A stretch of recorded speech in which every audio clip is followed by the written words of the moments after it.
All right, Paul C. Here in London in the taxi.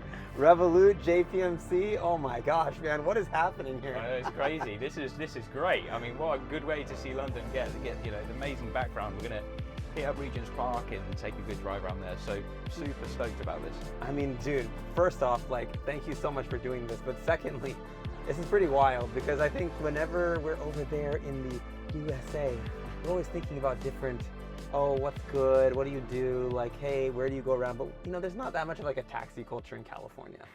The taxis you don't get in, there's a whole thing here, right? And it's, everyone here, they know exactly where they're going, right? You don't actually have to say, hey, here's the directions or here's the address, right?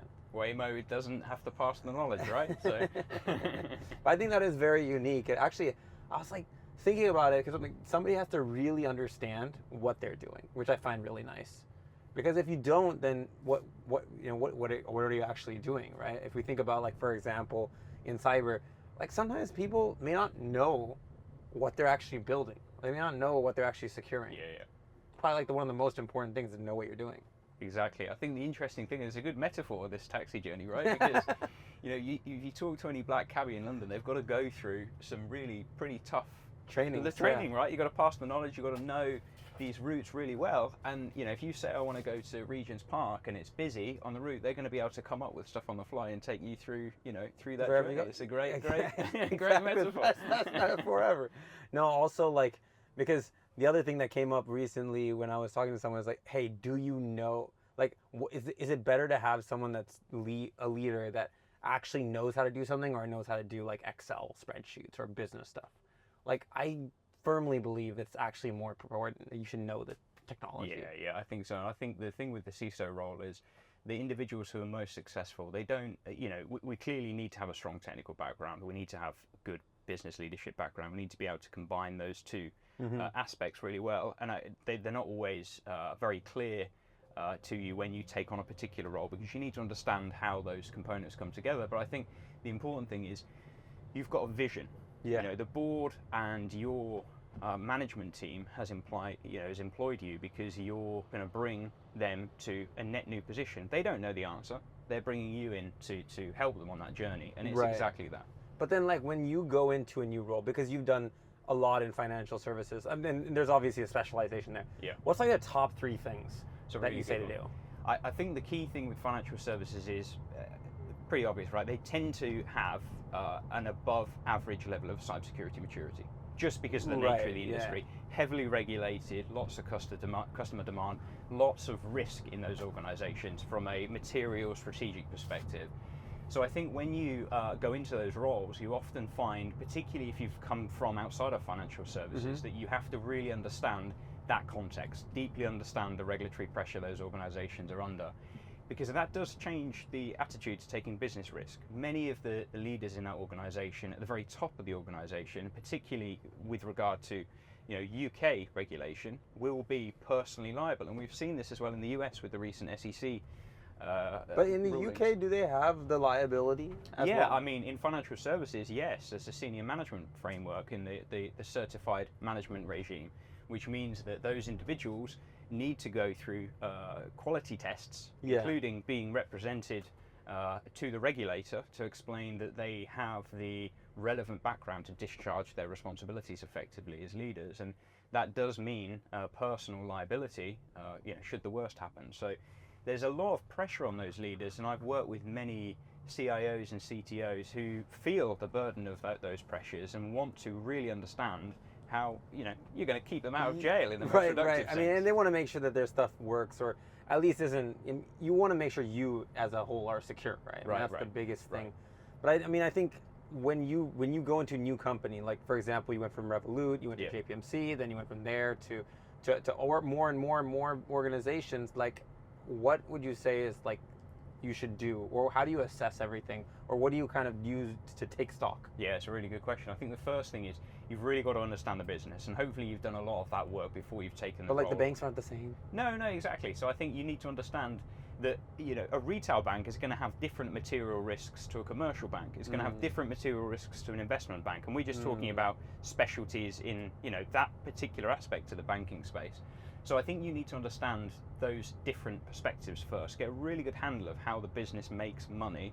And a lot of this is in the public domain. You can read balance sheets, you can read investor reports. That is very helpful about understanding where the organization has come from, where it's going. So I think taking stock of the business strategy is the first thing.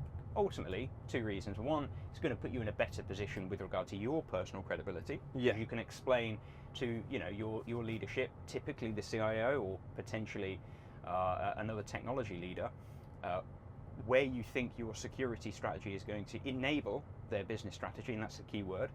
And the second thing is you're just going to be more successful. Ignoring the personal credibility piece for a second, it's just going to help you come up with an approach which is going to just frankly receive less friction. So I think that's definitely the very first thing I'd do.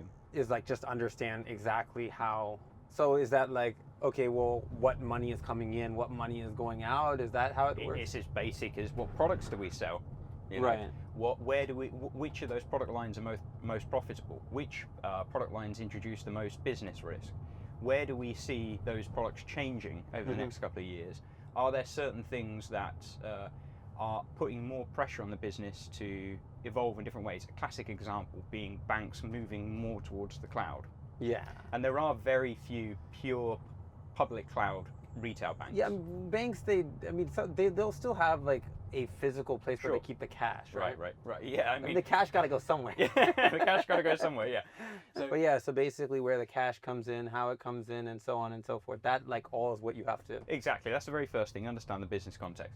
And the second thing is just take stock of the technology assets, understand, where are my servers and applications distributed? Where have I got specific technology risks? Have I got any legacy infrastructure? So there's kind of basic questions about technology assets.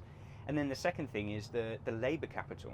Where are my skills? Yeah. And that is the skills within the security function, the skills within the technology function, and then the skills within the organization at large. So I quite like these kind of onion models of, you onion unpeel, model. right? The onion model. So you start off at the outside, Exactly. which is like, this is how much money is coming in, this is how much money is going out, this is what we're doing on a regular basis, regardless of cybersecurity. And then you kind of get in a little bit and say, hey, here's what is actually going on. But do you feel like banks usually have better cybersecurity teams, or they have more, I guess, like more capability of hiring the best talent? Yeah, I think there's a couple of things there. One, frankly, they tend to have more money, so they can just throw more people and technology at the problem. Yeah. That is not always an effective deployment of assets, meaning labor or technology, and technology in this case. But generally as well, that maturity, particularly the regulatory pressure that they receive, means that I would say their capabilities compared with other industries, it's just generally higher. I mean, a bit higher, fact, yeah. Right? So it's just, again, another operating concept that we work in, in the industry, and understanding those different inputs and making sure that they are correctly kind of modulating the outputs and stuff we're working on. Fair. But that's one delta, right? So you have normal organizations and how they work, and then you have the banks and how they work. So there's this theory that the US is very different than the UK. I don't believe it, but what do you think? It's a really good question. I mean, that's a huge concept to talk about. I think what we've definitely seen in the UK is it's typically followed the US labor market. I mean, the US market has set some extremely high remunerations for CISOs. Yeah. And we've got CISOs. So we'll start at the top, salary and compensation. Right. Thank you, United States of America. So I think that's helped, right? Because that's just a rising tide that's is floating all of the different labor markets. So I think that's one thing in the US.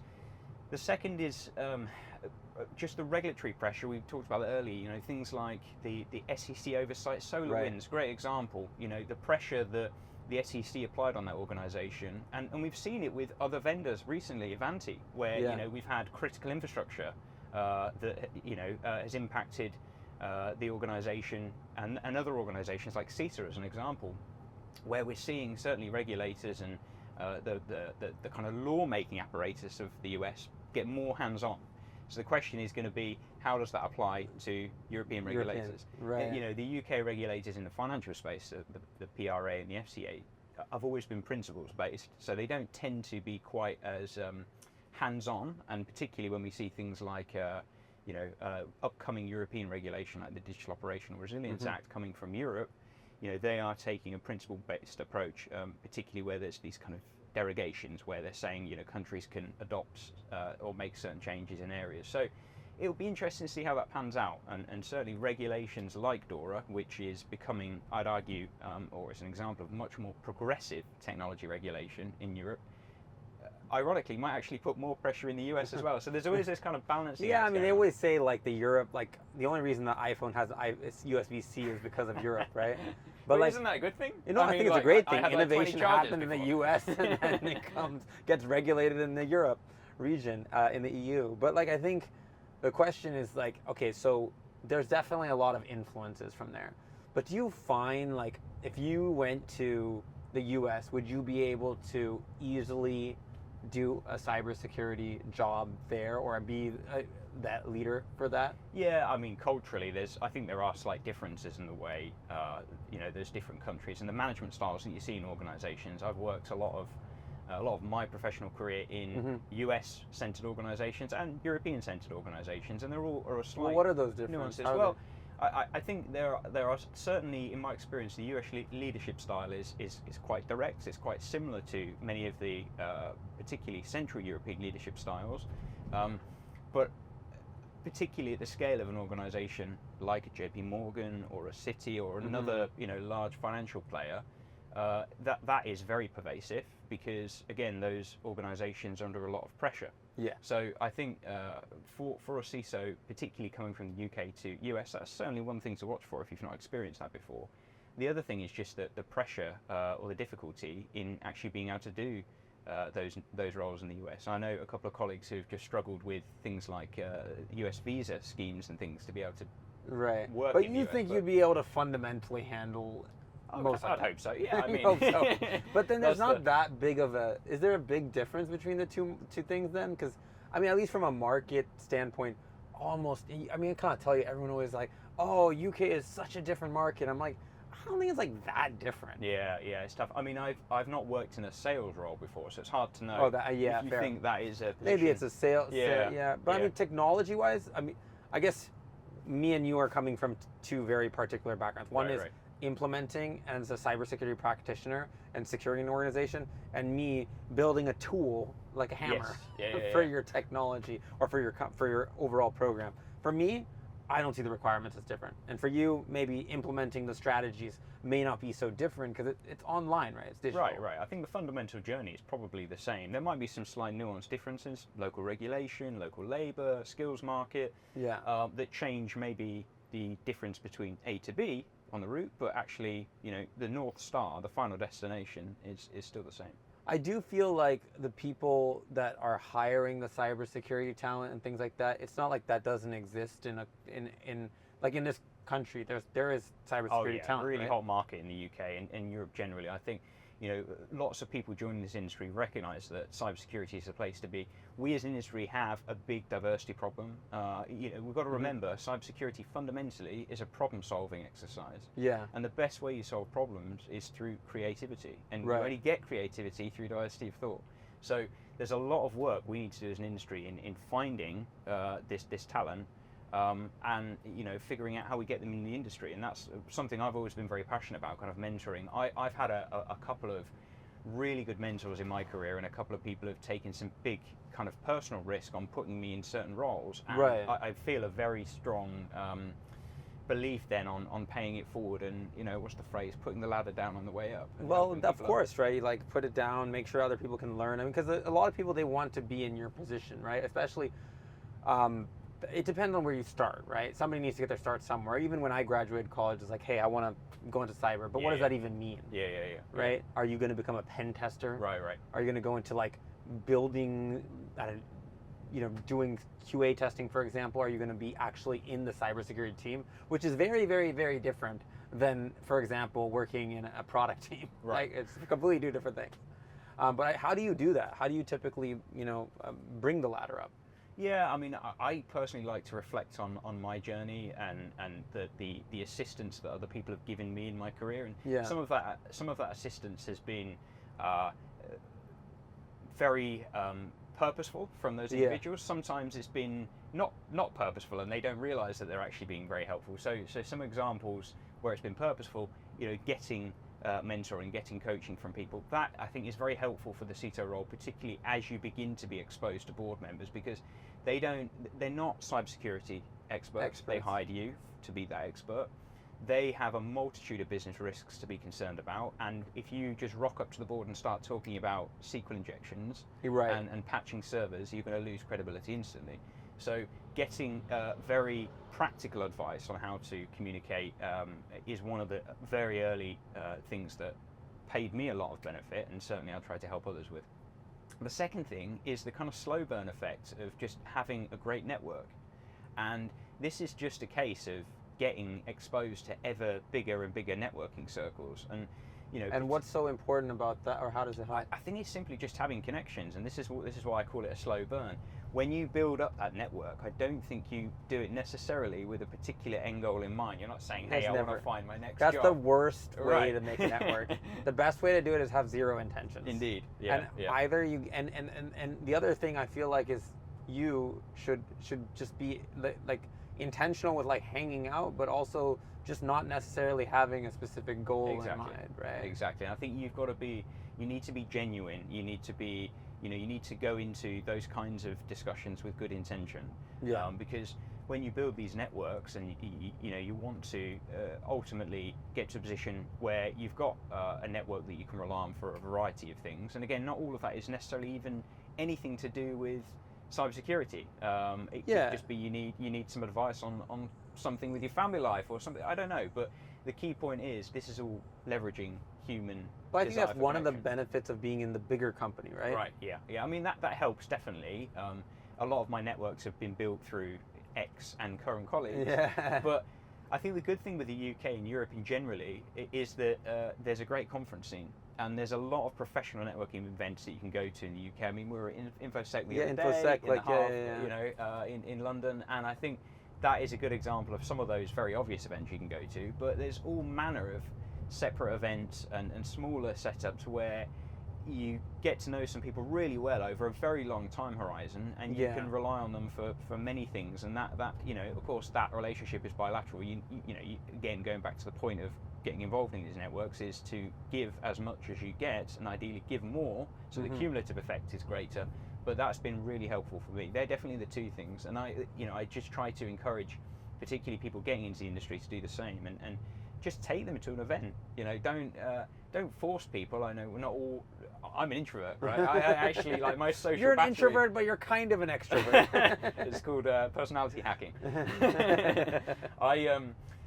My social battery drains very quickly when I'm in large group settings, but I find that you have to some extent, like it, and do this in the right way. And this sounds a bit counter to my previous point about being genuine, but to some extent, you have to fake it till you make it. But what I mean by that is forcing yourself into these into these things, uncomfortable zones. I mean, like if you're going in and you're like not that comfortable talking to people, but maybe you just have to take the step, right, and just say, hey, by the way, this is who I am, and so on and so forth. But like if you were, call it a cyber engineer in one of the teams at Revolut, how would you say someone should get in touch with you? I think it's one of those things where you just have to give people the psychological safety to say, look, you can reach out to me. Let's connect. Let's figure out how I can help you.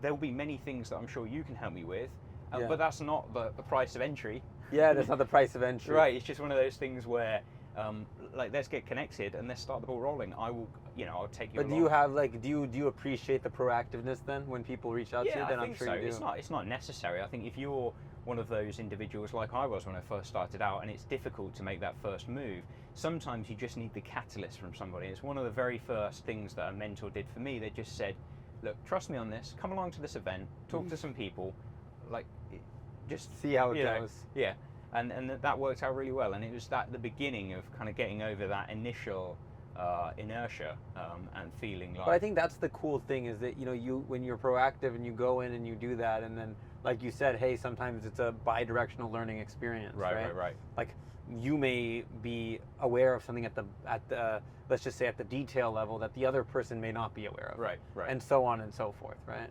But do you usually every time you go into a company, you proliferate that? You tell everyone, hey, by the way, happy to. Yeah, I think it's one of those things. When you first start on a new role, you need to definitely make sure you've built your personal brand inside the organization. I think this is a really interesting concept just in information security generally as an industry. It tends to operate quite a lot on personal brand. Yeah, the most successful CISOs have very good personal brands in the industry. Like people want to join them. Exactly, yeah. They tend to take people with them when they, they move into different roles, and that is quite powerful from a leadership perspective. I think it's actually a really good example of very strong leadership. People sometimes they think it's like a negative. Oh, this person they like hire and everyone comes with them, but I actually think of it as a positive. Yeah. It's because like that means that people really love and also because you're all working together. It's like when Christopher Nolan makes a new movie. It's not like he doesn't work with Hans Zimmer. Right. Like why would they all work together so that they know each other's pros and cons and strengths and weaknesses? Exactly. I think it's one of those things where you build a collective group of people who really believe in the mission, and when you trust each other that well, and you've been through, as we all do in the cybersecurity industry, a couple of crises, a couple of incidents, you get to know people really well. You have a lot of trust built in that group. Yeah. And I think that is just a great example of high quality leadership when those individuals are willing to put that faith in you. And it can be tough, right? Particularly when you start out. If you don't have necessarily that group of people to support you, you've got to build on over time. But Correct. when you have that setup in place, it tends to, I think, put you in a really good position and help out those individuals as well, because that leadership is helping them achieve their career goals ultimately. Right, and then also it's a fundamental part of how you're going in and being more effective too, right? Yeah, and I think from my perspective as well, I want to hire great people and always work with great people and just get out of the way. Yeah. break down any roadblocks and just leave people to do the stuff they're passionate about. And I think that's that's an example that I had quite early on in my career, where I had a really proactive leader who I was working for who took exactly the same approach, and it just washed off to me, and I thought, well, I want to follow the same approach. I mean, that's how we all learn, right? Like every single thing that someone does with you, whether it's good or bad, that affects and impacts how you're going to end up leading your team one day, right? And I think that's the big part of the relationship building. Is like, I don't know, everyone, a lot of people are busy, right? But that doesn't necessarily mean that you can't, get a coffee from time to time, go together, just it's a two-way street every single time, exactly. Right? Yeah. Do you have like this pet peeve in cyber, given that like you worked at all these things? What is your biggest pet peeve? That's a good question. The one thing that's really frustrating me in the minute is pen tests that are badged up as vulnerability scans, where you will get sorry, let me start. Well, there's the Ask the question again. No, it's fine. Like, what is your number one pet peeve in cyber? That's a good question. I think one thing that has always frustrated me a little bit in the industry is when you get vulnerability reports from organizations that are doing security testing for you, and they've badged it up as a pen testing report. And I think that whole part of the industry is due like a big shake-up. And I think if there are any startups in this space that have thought about this problem differently, I would love to understand a bit more. So funny. Well, I mean, I think the thing is that when you say that, what I'm thinking in my head is like somebody's basically made like one of those like they call like the 90, 100-point checks on your car. Yeah. It's like, yeah, but you didn't actually check to see if everything was actually working correctly. Like just checking the tire pressure doesn't really make the whole thing all kosher, right? Exactly. And but I think, what is that? I mean, why do you feel that so much, or what? Well, I think it's a good example of what we've tried to avoid and move away from in the industry is this checkbox culture, which is where we hire CISOs or indeed put in place entire security functions to satisfy a feeling of security. Right. But that security isn't effective. And it might be because the right culture there isn't in the organization. The security function doesn't have the right resources. It may not even have the right leader who understands how to implement standards and processes that are effective in context. And my example, whilst a little bit reductive of penetration no, it's fair. testing it's a fair reports, one, right? I mean, that's the thing. It is just another example of that problem. You're given a report, many boxes are ticked.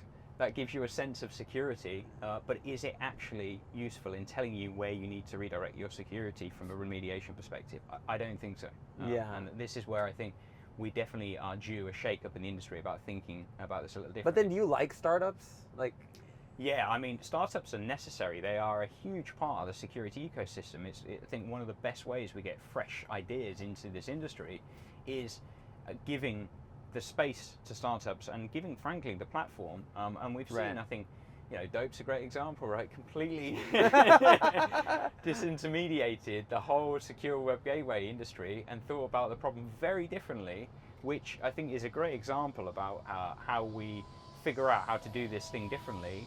And this applies to any of these problem spaces in security. Yeah. We've got to give startups the room to display their innovation and figure out, how we solve some of these pretty big problems. But then, like, why do you?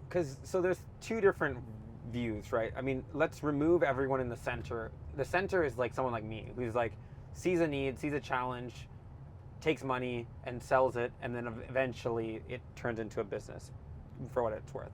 Let's just take the left and the right, which is one side is the people that the VCs, and the second side is the people that purchase the technologies.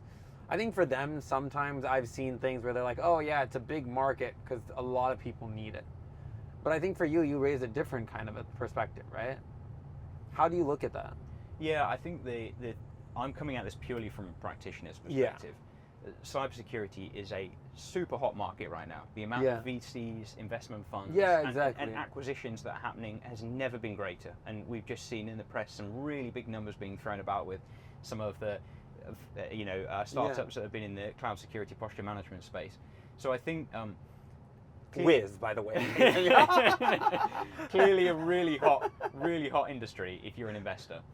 From a practitioner's perspective though, I'm not buying a product to make money. Yeah. I'm buying a product to solve a need. So you're not bribe season.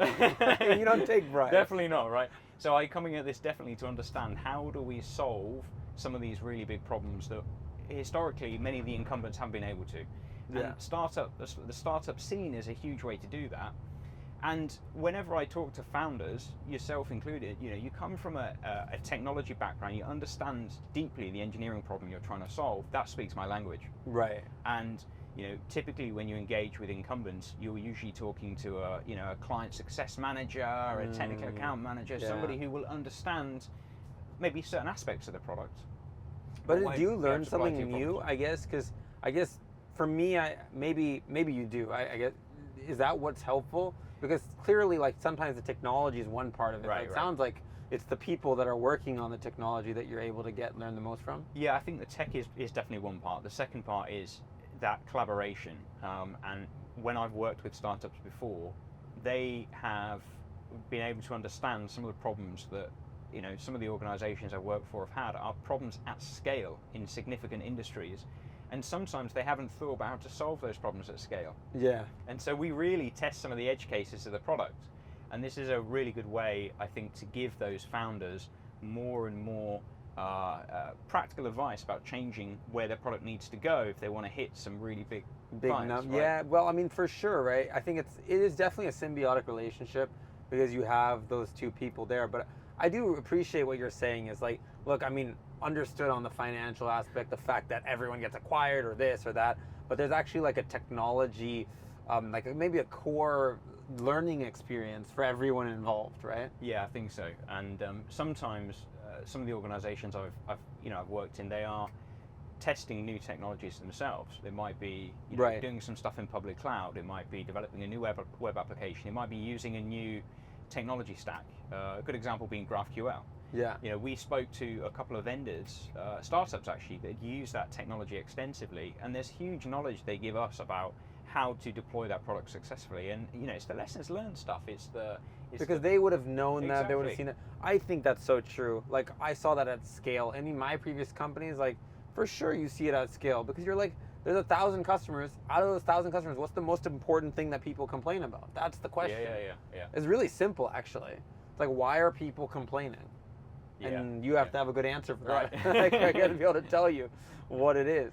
And I think like that's where it kind of actually relates to your onion example, right? Like in everything that you do, especially when you're coming in at a high level, you should look at it just like you said, from the outside and get deeper. Indeed, yeah. And I think getting that additive process of understanding more about the business, more about its products, more about the capabilities of the organization, you get to a worldview which is really powerful when you're talking to leadership. But equally, if you're talking to anybody in the organization, or indeed any vendor or any customer, having that understanding at the macro level and the fine detail is really, really important, and all goes to help again with the credibility of security, which I think has gone through a big change in the industry, because we all used to, I think historically as an industry, we would talk in bits and bytes, ones and zeros. Like, our credibility was knowledge. I mean, it's very technical, right? Like, versus now it's a little bit, like you said, a bit more. It's I think when things are like very, very technical when they start, and then they turn out being like just a part of normal day-to-day business as well. So you kind of have to speak both languages. Yeah, I think the problem with centering your power on knowledge. Darren, real quick, can we head towards the hotel? The Edition? Hey, Darren? Can we head towards the London Edition? You want to go back to the hotel? Yeah. Sorry, continue. I think one of the problems with just leaning on... I'm going to miss out again. I think one of the problems with just using the model of knowledge is power from a CISO perspective is that it's not inclusive. Yeah. And that means that you become the subject matter expert, the single point of failure. And we see this still in the industry, where CISO tenures are incredibly short. I mean, like 2-3 years for most people. Yeah. I mean, but why do you think it's so short then? I think it's a combination of things. One is it's a very stressful role for most people, and we probably haven't thought enough about personal resiliency strategies and how we manage that stress. That's compounded by the fact that up until recently, I don't think there has been a lot of leadership quality built into the role. What I mean by this is that this point around CISOs mostly have leveraged their technical expertise at the demise of their business leadership, and so that just adds more pressure because they're not communicating effectively with the organization. So they kind of get into this brick wall situation where they know there's risk in the organization, and they can't properly escalate it, and therefore they just feel like it's staying unresolved. It's like kind of a rinse and repeat. Exactly. So then you just kind of get tired. You get tired, you move on, you think, okay, let's take a new approach, new role, maybe things will be different. That's so interesting. I mean, but it's not. No. So what would you tell someone? Like, okay, first off, let's play the game. What would you tell someone if, hey, they're a founder, they're trying to start a company? What would you tell them as a CISO? I think the key thing is you've got to be prepared for the hustle. Yeah. I mean, you know this firsthand. You've got to be. I don't hustle, bro. No. What I mean by that You're is like, you've got to look around, Kunal. What do you mean? You've got to put in the hard yards. Yeah. Like, it's going to be long days. It's going to be long hours. That's the mission. If you want to be successful, I've always been a strong advocate, and I think this just comes from like working class background. Is hard work pays off. Yeah, it does. But I truly believe it does. Right. In any way. There is a little bit of luck. You do have to have a couple of lucky breaks. You have to have a couple of people that believe in you.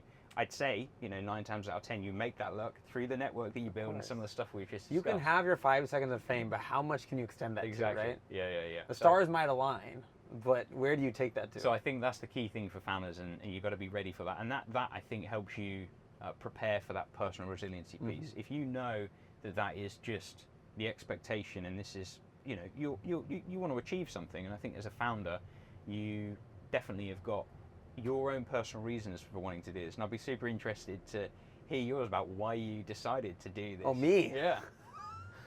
Like, we're interviewing you, yeah, bro. No, I'm flipping it. I guess, like, for me, I worked so hard at these other companies, and there was like this point in time where I wasn't proud of the work I was working on.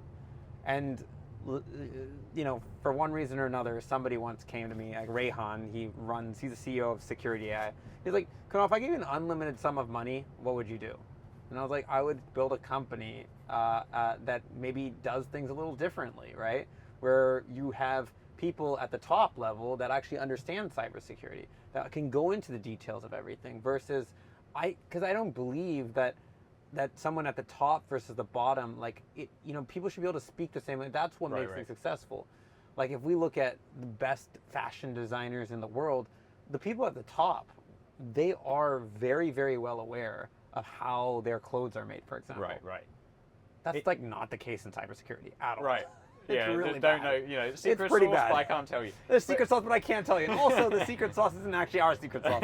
We're OEMing it for somewhere else. And I mean, that's the thing, right? That's changed now, obviously, with things like DPAs and stuff like that. Like, you can see what people are using underneath the hood. But isn't it pretty cool that a thought experiment and a bit of pride triggered you thinking, actually, you know, I want to do this? Yeah, I mean, that's what, like, that passion and that hard work has always been very consistent with, like, my value system. I mean, that's why we get along, right? Yeah. And so, I mean, I think then the question for you is like, okay, this is what you would tell a founder. It's like, yo, it's going to be a hard journey. What would you tell someone who's a security engineer who wants to be a CISO? It's going to be a hard journey. I think broadly speaking, it's the same, right? The only perhaps difference to a CISO is perhaps you have less personal liability than you do a founder, because you know you've got employees, you've got some liability the organization has taken on in securing funding or some other method that you've taken to raise potentially. Right.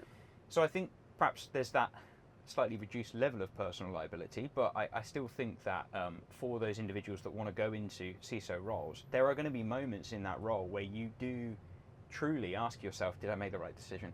Yeah. And it all comes down to your coping mechanisms, and I think how you manage that stress that comes naturally with the role, and figuring out how to minimize it through trying to deliver really high quality work, put in place systems ultimately, and this is again what the purpose of security, and I talked to a bond trader about this a couple of weeks ago, right? Yeah. It's all about reducing variability. Just changing. If you think about how a trader operates, they're operating on market volatility and variability. And it's really interesting when you talk to people who are in similar industries, control industries, right? You're trying to understand a market to place certain trade positions. It's all about controlling that variability and understanding how to manage the variability for some outcome. It's exactly the same for security. I mean, it's interesting because when we look at the person that's inside there, like at the bottom, they're trying to become a CISO, or the one person that's sitting as an engineer and becoming a founder. Everybody wants to encourage all of that stuff, right? But then, you know, sometimes you always hear, oh yeah, don't be a CISO, it's too stressful. But maybe they're just joking, right? If you said that, maybe you're just joking. You actually think that it's a good, like you love what you do. Yeah, I love what I do, otherwise I wouldn't be doing it. I think you have to be true to your passion. So if you're passionate about something, hopefully you've found the right vocation, the right job that is giving you that creative outlet. And I think as well, if you do go into a role, whether it be a CISO role or be any other role, and you're not achieving that personal value system, you need to be able to walk away, and not, you know, if that is causing too much stress for you, if you're making it, you know. Yeah, if you're too stressed, you should probably do something different. Yeah. Although, you know, I once said something very terrible. I said, if you're not stressed, you're probably not working hard enough. No, I mean, there is probably a little bit of truth in that, right? It's a hard job. There's a lot to do. We fundamentally, as an industry, can't keep up with the pace and scale of attacks. Well, maybe you don't have to do it if you don't want to. Right. Yeah. That's the thing. Yeah. I think one of the good things about this industry is there's so much role variability out there now. If you want to be an expert in cybersecurity training and awareness, the psychology of human behavior, if you want to be an expert in the technical application of identity and access management controls, if you want to be an expert in web application security, there's so much out there for people from a variety of That's backgrounds. true. It's not like there's not just one train. There's trains in a plane, there's this, there's that, there's even car, dune and buggy, there's everything. Exactly, and it's interesting when I first figured out that I wanted to go into the industry, my background, I studied ethical hacking as my degree. And it was like the first university in the UK, possibly wider, who offered that as a course. And now, and back then it was like computer science with a couple of modules in security, right? Now we're seeing like you can do a course in the security of artificial intelligence. CISO, you can do a course in, you know, information security leadership principles. You can do a course in, you know, the specifics of web application security. Definitely changed for sure. I think like I have, I mean, we had like a handful of cybersecurity courses, and if you wanted to do more, you basically did research under a professor, which is also a great way of learning, right? Because people do that on a regular basis. But then how do you keep up with your skills and skill sets and so on and so forth? It's a good question. I mean, this whole thing is just, this whole industry is changing so much. I think the big thing is just you've got to be a bit of a a tinkerer at heart. Yeah. You've got to get hands-on with stuff. I mean, what do you get hands-on with? I love getting interested. I'm really interested in the minute with the AI space, generative AI, obviously a hot topic. You know, whenever I've got some free time, I'm always on Hugging Face, you know, testing out a couple of new models. Test out some models. But really that's also a good thing to do, right? Like test out a few models, maybe on your laptop, maybe somewhere else. Right. And I think just understand these technologies really well, because you want to be, you know, the person in the room who can talk about some of the security implications of this. If, I don't know, your CIO, your CTO, or board member says, hey, how are we implementing artificial intelligence? You can say, well, actually, we've got a couple of Gen AI use cases. We've got some LLMs being used here, and, you know, obviously be able to get the right balance between technical and the business outcome. But, you know, have the deep understanding that the library to refer back to is at least there. Yeah, I mean, that's where we learn, right? You have to learn by doing. And I think that's a really important thing to tell people, right? And so when you go in and this is how you're learning new things, right? It's like by doing them. And then what about when it comes to hiring the cybersecurity talent? Like, what are the people that you like to work with the most?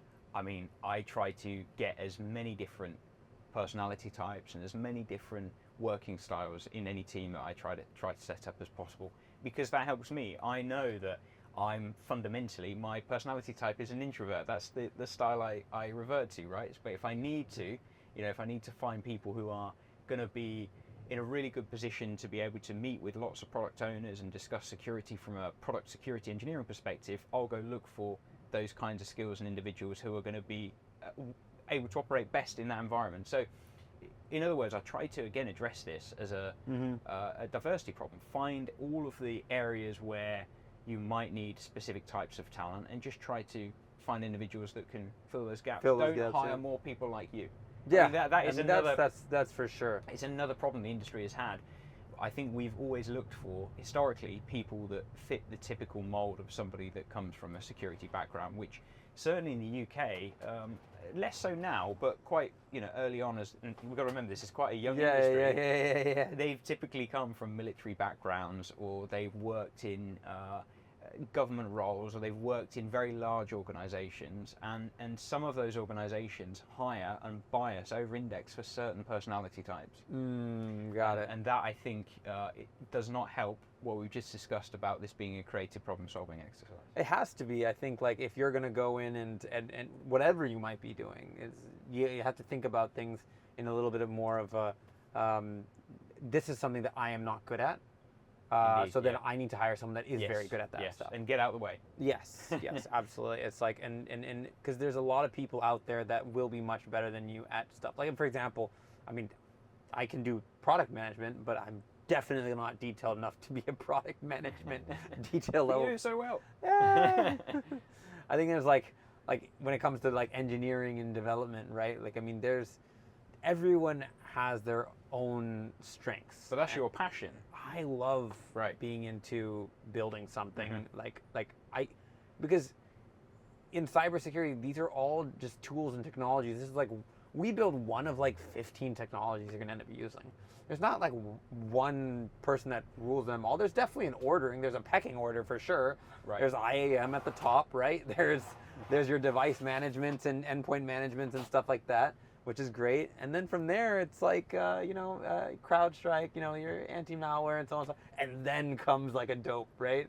It's like a secure web gateway. So there's like an entire ordering here. And I think if you're going to be the person implementing the technologies, it's the only best thing possible for someone who's going to be on the other end should know your job and try their best to understand it. 100%. Because I don't think that's the case every single day. No. And also, how are you enjoying being a passenger for once on these things? Oh my gosh, I'm not even driving someone. It's crazy. It's actually weird because usually I'm like trying to run someone. I mean, not trying to run someone over. But this is nice, right? I mean, London is pretty cool. We're like in the middle of like where all the shopping stuff is. I think it's like ridiculously sunny today, which is the way that it usually is. 100%. And as a British person, I have to comment on the weather. We've had, like, historically, this summer has been pretty bad, and we've had a really good day today. So, good day to decide to do this, 100%. I love how you're like, just because I'm British, I should definitely comment on the weather. What is the cybersecurity thing to comment on? What's the equivalent? Oh, good question.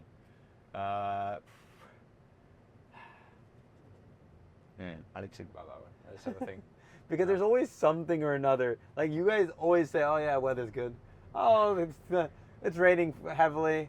Yeah, good. It's good for the garden." There's always something or another that's there.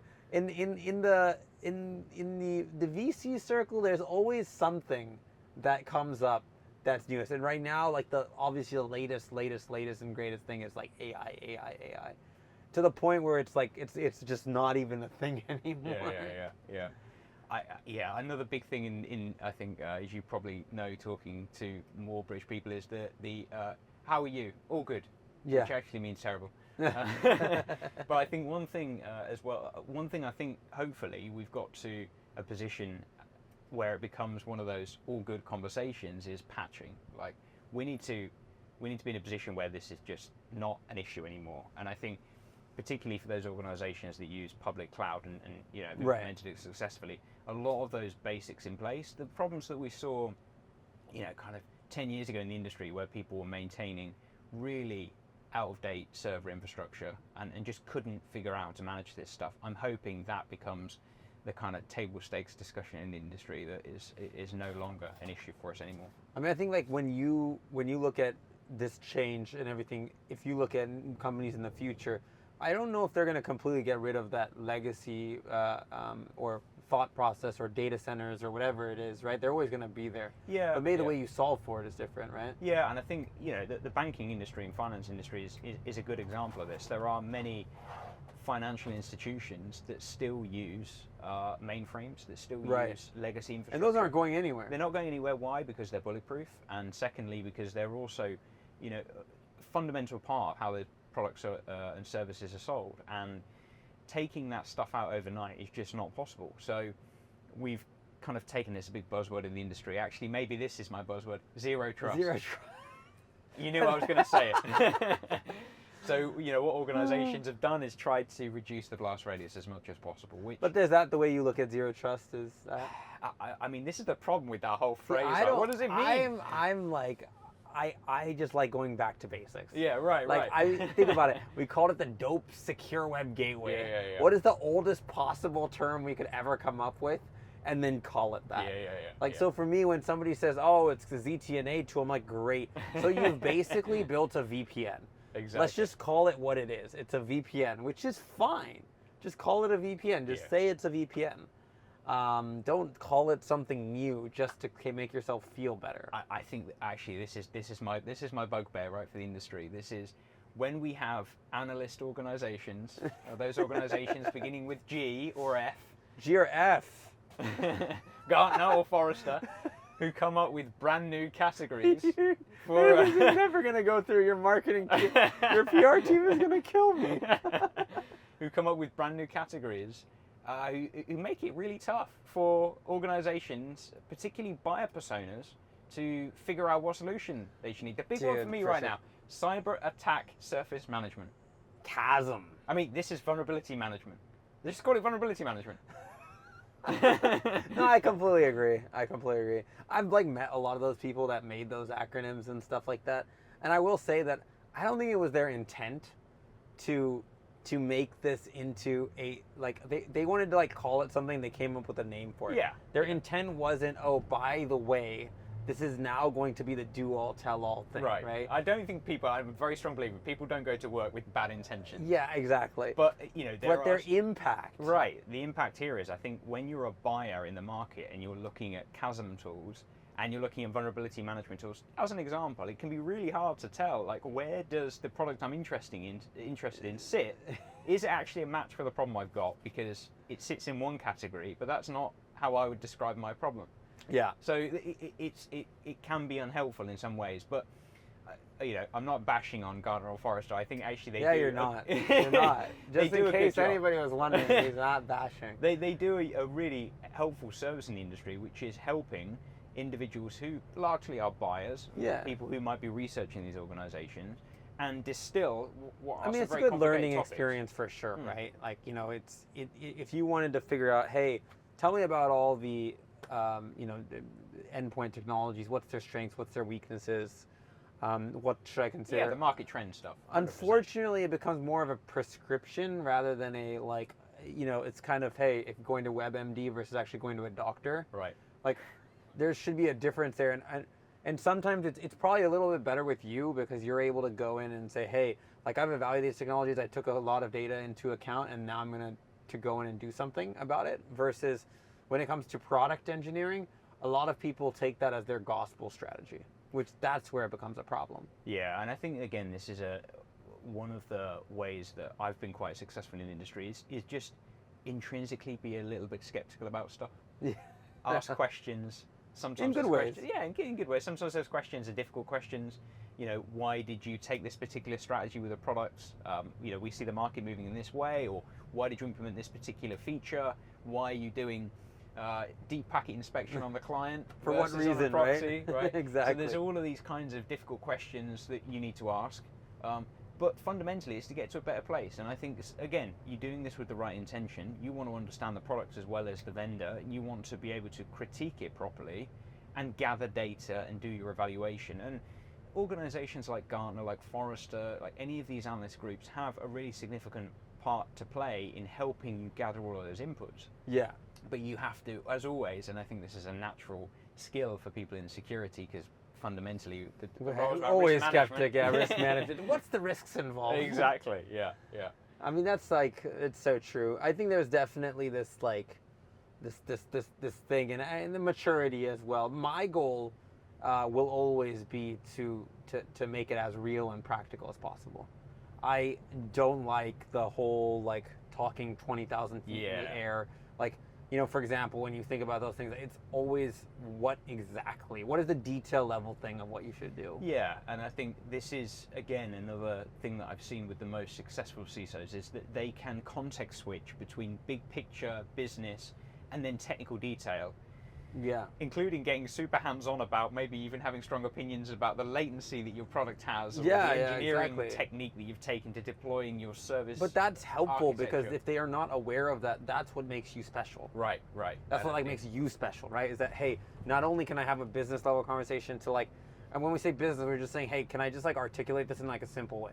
Yeah. And then two, you've gone in and said, oh, let me get a little bit deeper into leading the team and so on and so forth to execute on that. And then last but not least, obviously, is the detail level of, does this actually work in the way I want it to? Yeah, 100%. Yeah. So where do you think, I mean, obviously we're almost at the end of the ride here, but if you were going to go in and do this all over again, what would you do?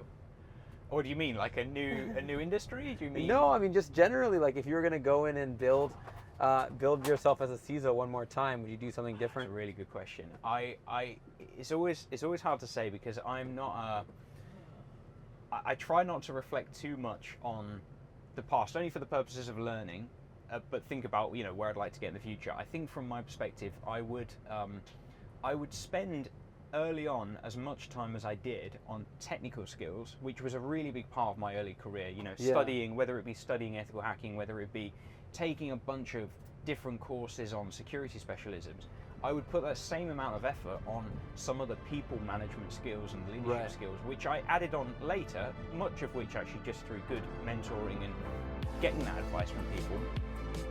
I would do that earlier on because I think, again, this whole thing, a bit like investments, it's all about exposure in the market for significant length of time. That's of course, man. Well, dude, thank you again so much. This is super fun. But wow, we'll catch you again next time. Appreciate it. Take care.